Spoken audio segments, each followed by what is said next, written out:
Good morning students. In the last lecture we are discussing the service sectors. Service sectors के बारे में हम लोग डिस्कस कर रहे थे। तो सर्विस सेक्टर्स में अभी महाराष्ट्र में ये सर्विस सेक्टर सबसे ज़्यादा इंक्रीज़ हो रहा है। इसमें including insurance, tourism, retail banking, education and social services include होती है इसमें। सर्विस सेक्टर्स ये एक फंडामेंटल स्ट्रक्चर्स है और सेक्टर्स है और ये इंडिया में फास्टली ग्रोइंग हो रहा है। अभी आप देखोगे इंडिया की जो जीडीपी है उसमें सबसे ज़्यादा रेट सर्विस सेक्टर्स का है। 2017-18 में आप देखोगे तो अभी जो डेवलपमेंट के सर्विस सेक्टर्स है उसमें फाइनटेक, ITS, startups, cloud computing, electronic vehicles, defence, tourism and private universities, ये सब स्पेशली सर्विस सेक्टर्स अभी न्यूली लॉन्च हो रहे हैं, बहुत ज़्यादा एक्सटेंड हो रहे हैं, बढ़ते जा रहे हैं। और गवर्नमेंट ने, महाराष्ट्र गवर्नमेंट या सेंट्रल गवर्नमेंट दोनों ने सर्विस सेक्टर्स बढ़ाने के ऊपर अभी ध्यान देना स्टार्ट किया है। तो सर्विस सेक्टर्स कौन कौन से हैं अभी हम लोग देखेंगे। Core areas of service sectors, service sectors कौन कौन से ये अभी देख लो। पहला आएगा इंफ्रास्ट्रक्चर्स। ओके, किसी भी कंट्री को अगर डेवलप होना है, डेवलप यानी पैसे वाली होना है, सबसे अमीर होना है, तो सबसे इम्पॉर्टेंट बेसिक रिक्वायरमेंट है कि वो कंट्री का इंफ्रास्ट्रक्चर्स डेवलप होना चाहिए। Infrastructures is more useful. Okay, infrastructures जैसे जैसे डेवलप होते जाएगा उसी तरह के साथ सोशल एंड इकोनॉमिकल डेवलपमेंट होती जाएगी। Okay, social and economic development होती जाएगी, पैसा भी बढ़ेगा और लोग भी सुधरेंगे। ओके, लोगों का दिमाग भी सही होगा, that is social and economical development होगी। तो इंफ्रास्ट्रक्चर्स बहुत इम्पॉर्टेंट है। महाराष्ट्र जैसी जो स्टेट है, इस स्टेट में बहुत सारे इन्वेस्टर्स इसलिए अट्रैक्ट होते हैं क्योंकि यहाँ पे जो उनको इंफ्रास्ट्रक्चर्स के लिए कंपटीशन करनी पड़ती है उतनी कंपटीशन उनको बाहर के स्टेट में उनको इंफ्रास्ट्रक्चर्स के लिए जो कंपटीशन करनी पड़ती है उतनी इस जगह पर करनी नहीं पड़ती। ओके, इंफ्रास्ट्रक्चर्स में सारी चीज़ें आती है, एनर्जी होती है, ट्रांसपोर्ट होता है, कम्युनिकेशन होता है, हेल्थ एंड एजुकेशन होता है। ओके, तो ये सारी चीज़ें महाराष्ट्र में होने के कारण बहुत सारे प्राइवेट इन्वेस्टर्स बिना कंपटीशन फेस किए यहाँ पे ही इन्वेस्ट करने की कोशिश करते हैं। ओके, इंफ्रास्ट्रक्चर फैसिलिटीज़ कंट्री में बहुत इंपॉर्टेंट है रैपिड अचीवमेंट करने के लिए, और ग्रोथ जो कंट्री की चल रही है या कंट्री जो डेवलप हो रही है उनको ऐसे ही कंट्री को ग्रोथ में रखने के लिए इंफ्रास्ट्रक्चर्स फैसिलिटीज़ बहुत इंपॉर्टेंट है। Understood students? सो इकोनॉमी, अगर आप इंफ्रास्ट्रक्चर्स देखोगे, इंफ्रास्ट्रक्चर्स में क्या होना चाहिए कंट्री में, तो एनर्जी यानी बिजली बहुत होनी चाहिए। दूसरा है ट्रांसपोर्ट, हैवी व्हीकल्स होने चाहिए, टू व्हीलर्स होनी चाहिए, देन 4 व्हीलर्स होनी चाहिए, देन रेलवे होनी चाहिए, एयरक्राफ्ट होना चाहिए, वाटर रिसोर्सेज अवेलेबल होनी चाहिए, ये बहुत इंपॉर्टेंट है। एंड तीसरा है कम्युनिकेशन, मोबाइल फ़ोन होनी चाहिए, टेलीफोन होनी चाहिए, इंटरनेट होना चाहिए, कंप्यूटर होनी चाहिए, ये सब चीज़ें यानी कम्युनिकेशन होना चाहिए। ओके, तो पहला हम लोग देखेंगे इकोनॉमिक इंफ्रास्ट्रक्चर्स। ओके, अगर आपको अच्छी गुड्स एंड सर्विसेज प्रोड्यूस करनी है और उसको डिस्ट्रीब्यूट करना है तो आपको इकोनॉमिक इंफ्रास्ट्रक्चर्स इंपॉर्टेंट है। अच्छी goods and services, to find goods and services making, to taking their productions and distributions to all over the country, it is more important that economic infrastructures. Okay, if your country is heavy economic infrastructures, your country will be created too much goods and services, their productions, and they distributed it. Okay, so Maharashtra में या all over the India में economic infrastructures बढ़ने के लिए क्या क्या किया जा रहा है ये भी यहाँ पे दिया है। देखो हमारी इंडिया अभी क्या क्या चीज़ें कर रही है। पहला है increasing install capacity of electricity generations. Electricity generations करने के लिए बहुत सारे प्रोजेक्ट बनाए जा रहे हैं, इससे ज़्यादा से ज़्यादा इलेक्ट्रिसिटी बन सके। ज़्यादा इलेक्ट्रिसिटी बनेगी तो ज़्यादा प्रोडक्शंस होगा गुड्स एंड सर्विसेज का, गुड्स एंड सर्विसेज का प्रोडक्शन ज़्यादा हो गया तो वो बेची भी ज़्यादा जाएगी, एक्सपोर्ट इंपोर्ट बढ़ेगा, एक्सपोर्ट इंपोर्ट बढ़ेगा तो बाहर के कंट्री का पैसा कंट्री में आएगा, कंट्री में पैसा आएगा तो कंट्री ऑटोमेटिकली डेवलप होगी। पहला दूसरा है रूरल इलेक्ट्रिफिकेशन। रूरल का मतलब है गांव, गांव में भी बिजली पहुंचाना, ये भी बहुत इम्पोर्टेंट है। ओके, क्योंकि अर्बन एरियाज़ में तो इजीली इलेक्ट्रिफिकेशंस होता है, लेकिन रूरल एरिया में बहुत सारे ऐसे छोटे छोटे गांव है, विलेजेस है, जहाँ पे आज भी रूरल इलेक्ट्रिफिकेशंस नहीं हुआ है। तो कंट्री या सेंट्रल गवर्नमेंट अभी ध्यान दे रही है कि रूरल इंफ्रास्ट्रक्चर इलेक्ट्रिफिकेशंस होना चाहिए। दूसरा है नेटवर्क इम्प्रूवमेंट। हम जो मोबाइल फ़ोन्स या कम्युनिकेशन में ये आता है, अगर आपको मोबाइल फ़ोन इस्तेमाल करना है तो आपको नेटवर्क होना इम्पोर्टेंट है, यानी हमारे यहाँ का सैटेलाइट अच्छा होना चाहिए। सैटेलाइट के बाद मोबाइल कंपनी जो आपको नेटवर्क प्रोवाइड कर रही है उनकी सर्विसेज अच्छी होनी चाहिए। ये भी एक चीज़ इम्पॉर्टेंट है इंफ्रास्ट्रक्चर सुधारने के लिए। और तीसरी चीज़ है एनर्जी कंजर्वेशन करना, बिजली बचाना, ये भी एक इम्पॉर्टेंट चीज़ है। ओके, अभी हमारे पास तो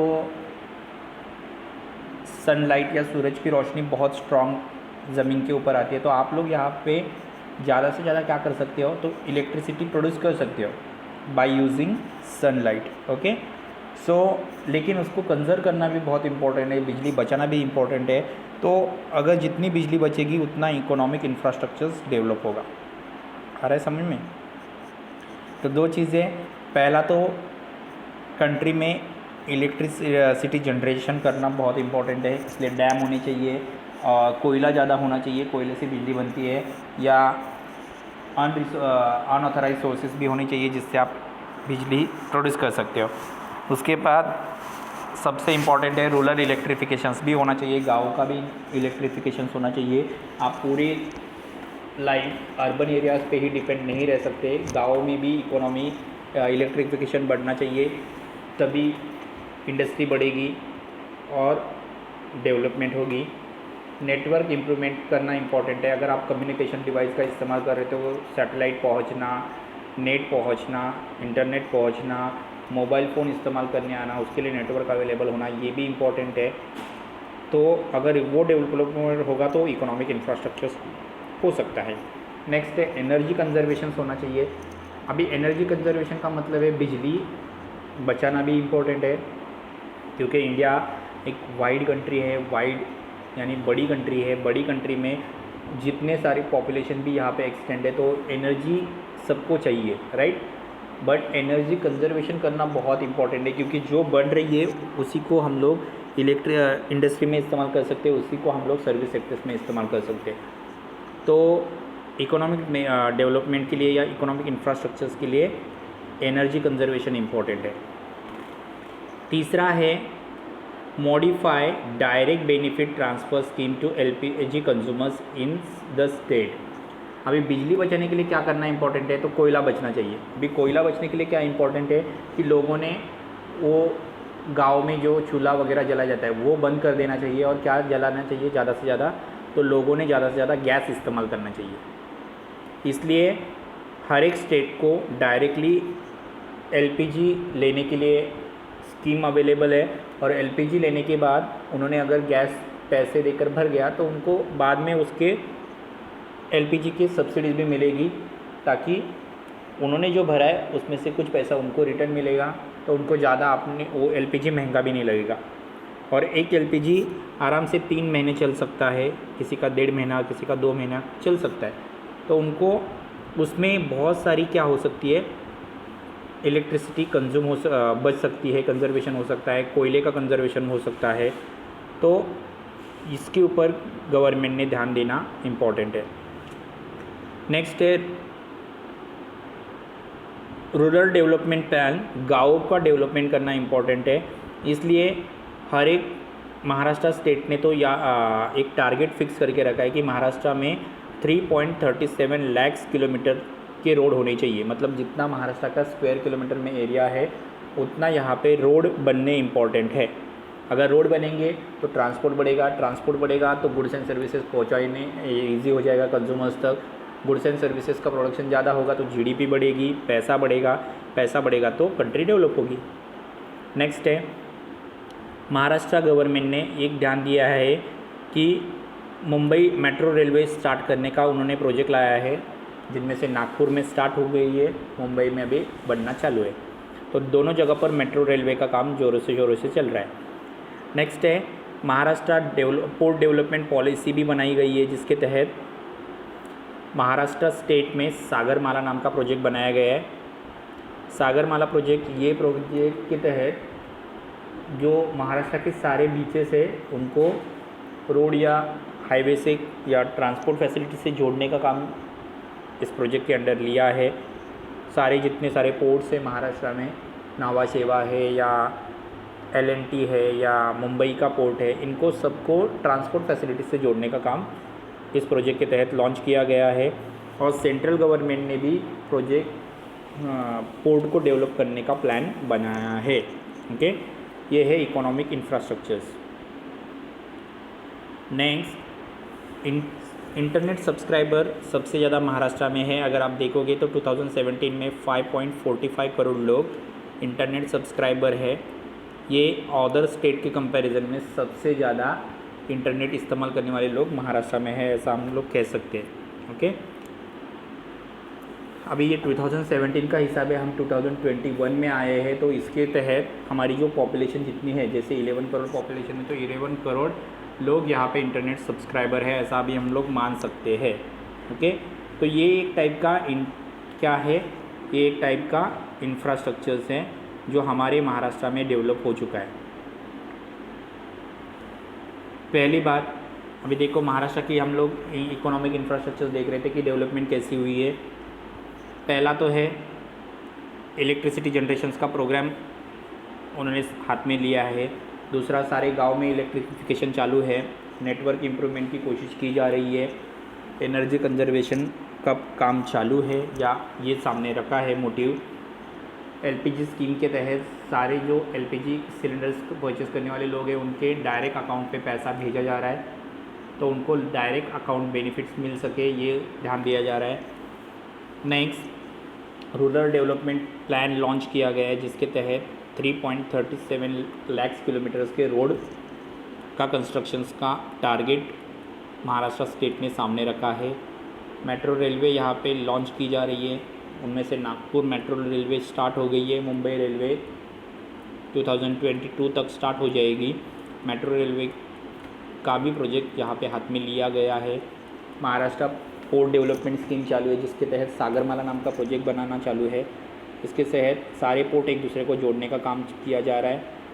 महाराष्ट्र में इंटरनेट सब्सक्राइबर सबसे ज़्यादा है पूरे वर्ल्ड। अगर इंडिया में जाओगे तो इंडिया के बाकी स्टेट से कंपैरिजन में महाराष्ट्र में सबसे ज़्यादा इंटरनेट सब्सक्राइबर है। ओके, नेक्स्ट है सोशल इंफ्रास्ट्रक्चर्स। अभी महाराष्ट्र की सोशल इंफ्रास्ट्रक्चर्स के अगर देखोगे, सोशल इंफ्रास्ट्रक्चर्स का मतलब क्या है कि हर एक इंसान की लाइफ की क्वालिटी सुधारना। लाइफ क्वालिटी सुधारना मतलब क्या है, उसकी पहली फंडामेंटल जो चीज़ें हैं वो कंप्लीट होनी चाहिए। मतलब वो फूड, शेल्टर एंड क्लोथ्स, ये नीड्स तो उसकी कंप्लीट होनी चाहिए।